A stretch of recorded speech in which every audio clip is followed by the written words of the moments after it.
Olá, meninos e meninas, moças e rapazes, sejam todos muito bem-vindos. Vocês estão no canal Sistema de Ensino Monte Carlo, um canal feito para você, estudante do ensino público, seja você do nível médio, do nível fundamental, você universitário, você pesquisador, curioso da matéria, sejam todos muito bem-vindos. Esse é o nosso primeiro vídeo de 2022. A todos vocês, eu desejo um ano cheio de conquista, cheio de vitória, cheio de realizações. Mas com muita fé e pouca luta, você não consegue alcançar nada disso. Então vamos para cima, gente.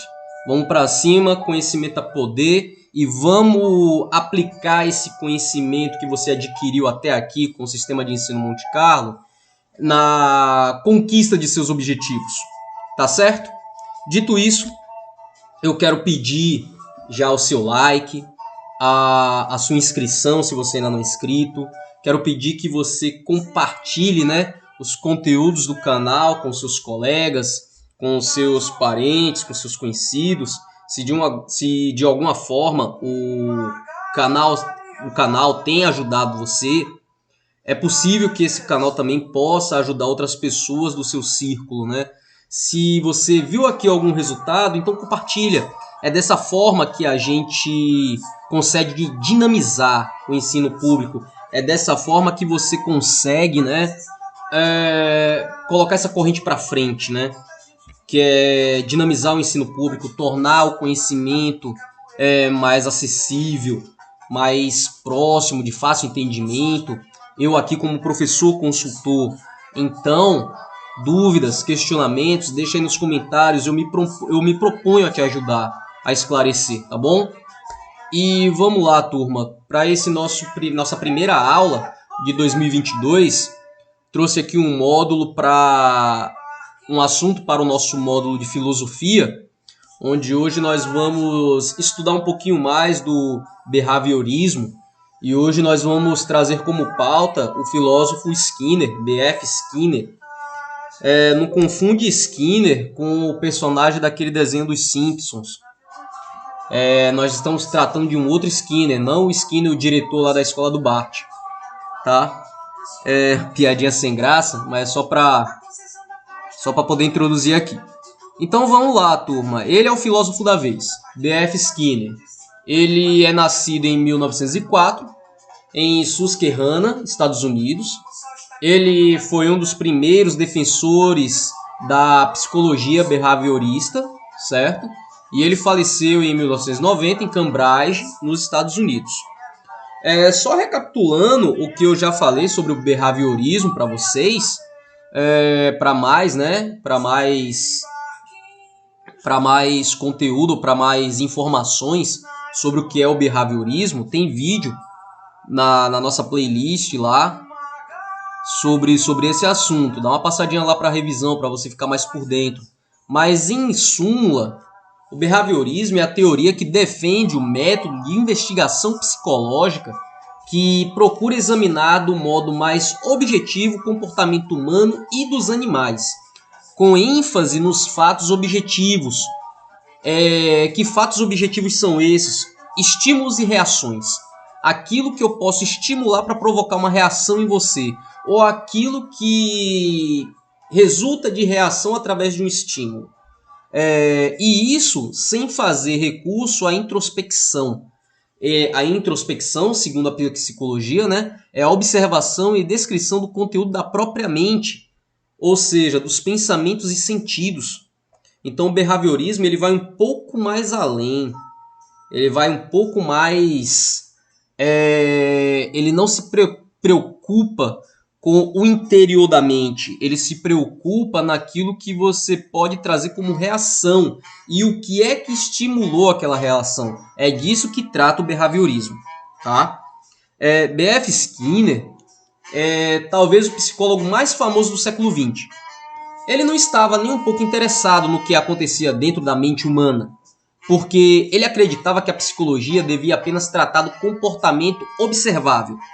E especificamente dos padrões de estímulo e respostas que apoiam ou mesmo constituem o comportamento.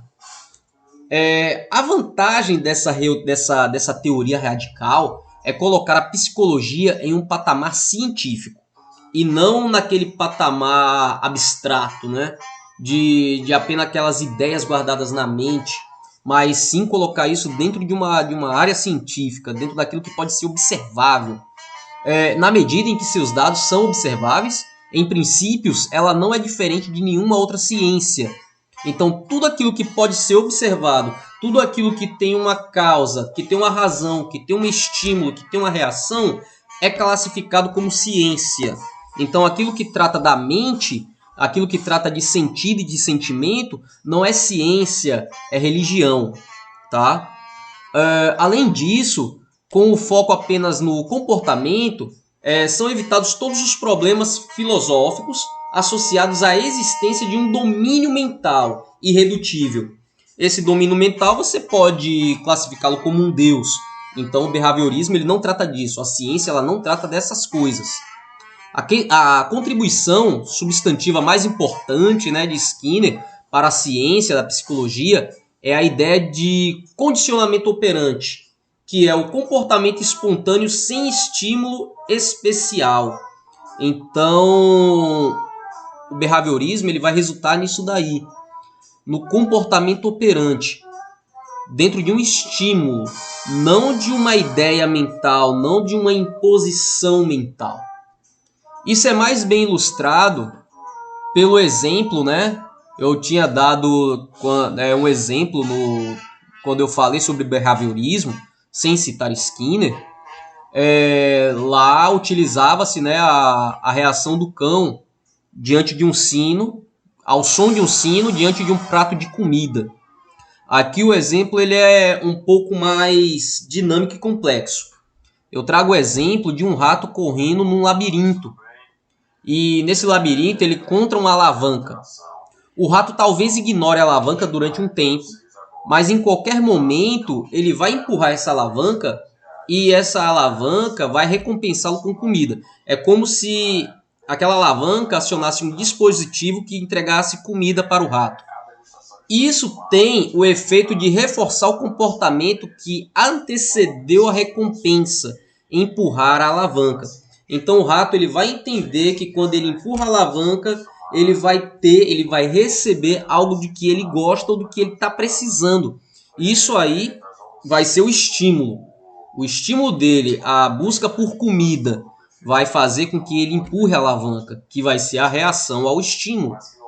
E desse modo, o rato é condicionado a empurrar a alavanca, surgindo assim a lei de efeito, inicialmente especificada pelo psicólogo, né, o Edward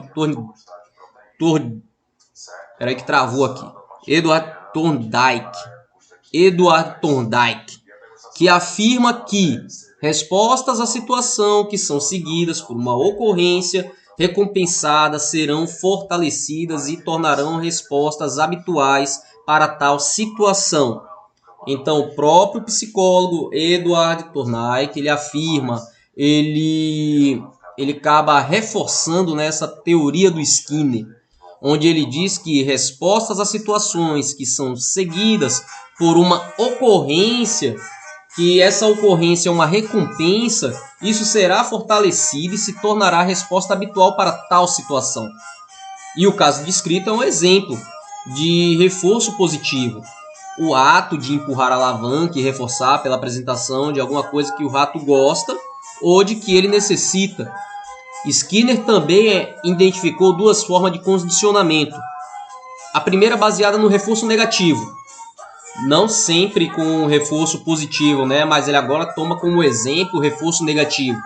Quando um comportamento é fortalecido como resultado de remoção de uma ocorrência adversa, por exemplo, a dor.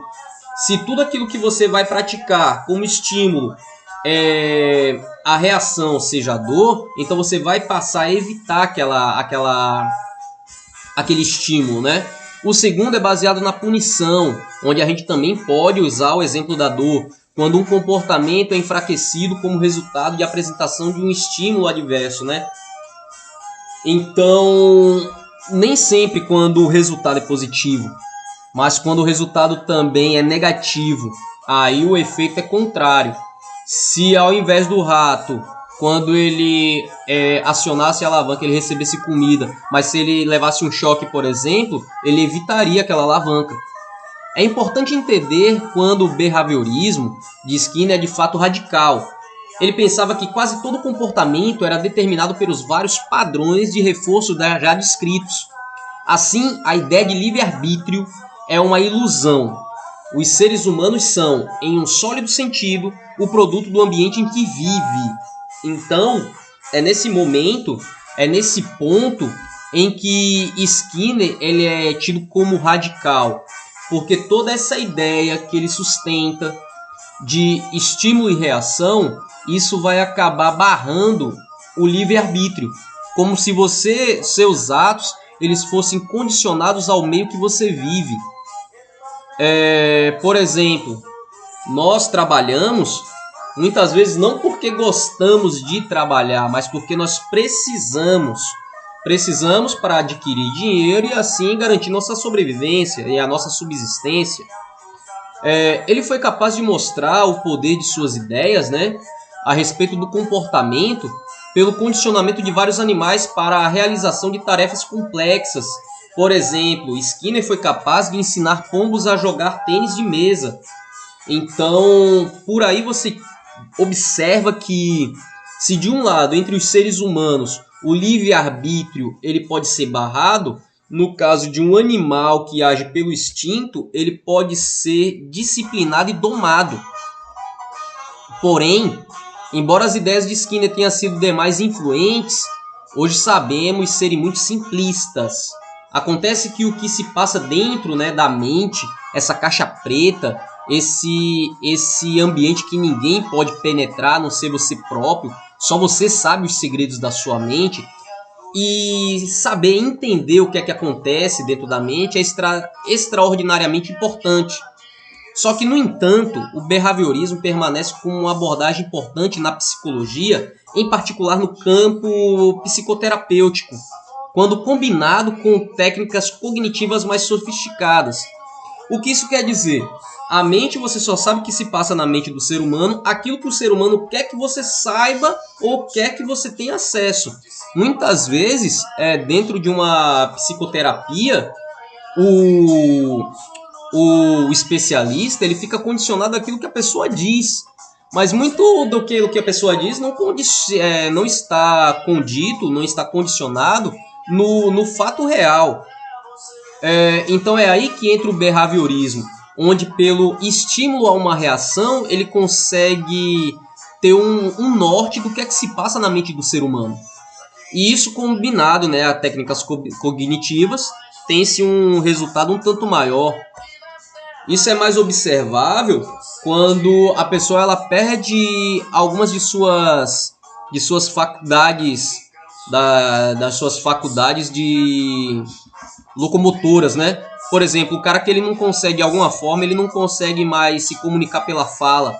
Então é pelo estímulo da visão, é pelo estímulo do tato que você consegue fazer ele interagir com o meio, já que ele perdeu o dom da fala.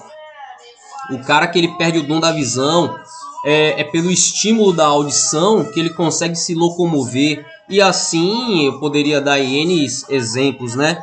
De onde a técnica do behaviorismo de estímulo à reação ela pode ser aplicada. Turma, essa foi nossa videoaula de hoje.